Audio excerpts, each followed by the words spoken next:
വിമാനത്തിൽ കയറി യാത്രക്കാരനെ ഇറക്കിവിട്ട സംഭവത്തിൽ ഇൻഡിഗോ എയർലൈൻസ് 1.22 ലക്ഷം രൂപ നഷ്ടപരിഹാരം നൽകണമെന്ന് എറണാകുളം ജില്ലാ ഉപഭോക്തൃ തർക്ക പരിഹാര കോടതി. IRS ഉദ്യോഗസ്ഥനായ എറണാകുളം നെട്ടൂർ സ്വദേശി TP സലിംകുമാർ ഇൻഡിഗോ എയർലൈൻസിനെതിരെ നൽകിയ പരാതിയിലാണ് ഉത്തരവ്.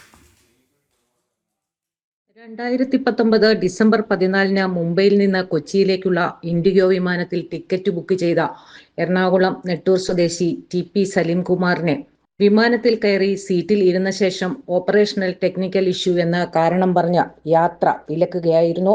അന്നേ ദിവസം തന്നെയുള്ള മറ്റൊരു വിമാനത്തിൽ യാത്ര അനുവദിക്കാമെന്നും ടിക്കറ്റ് തുക പൂർണ്ണമായി തിരികെ നൽകുമെന്നും വിശ്രമത്തിനും ഭക്ഷണത്തിനുമുള്ള സൗകര്യങ്ങൾ ഒരുക്കുമെന്നും എയർലൈൻസ് ഉറപ്പ് നൽകിയിരുന്നു. എന്നാൽ ഇതൊന്നും തന്നെ പാലിക്കപ്പെട്ടില്ല.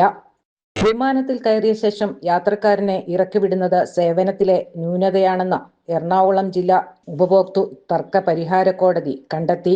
കൂടാതെ യാത്ര നിരസിച്ചപ്പോൾ നൽകിയ ഉറപ്പുകൾ പാലിക്കാതെ വന്നത് എയർലൈൻസിന്റെ ഭാഗത്തു നിന്നുള്ള ഗുരുതരമായ വീഴ്ചയാണ്.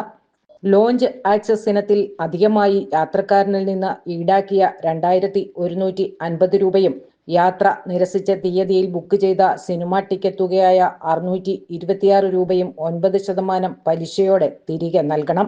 കൂടാതെ മാനസിക പ്രയാസത്തിനും ധനനഷ്ടത്തിനും കോടതി ചെലവിനത്തിലും 1,20,000 രൂപ നഷ്ടപരിഹാരവും 45 ദിവസത്തിനകം പരാതിക്കാരന് നൽകണമെന്നും എതിർകക്ഷിക്ക് കോടതി ഉത്തരവ് നൽകി. ജനം, കൊച്ചി.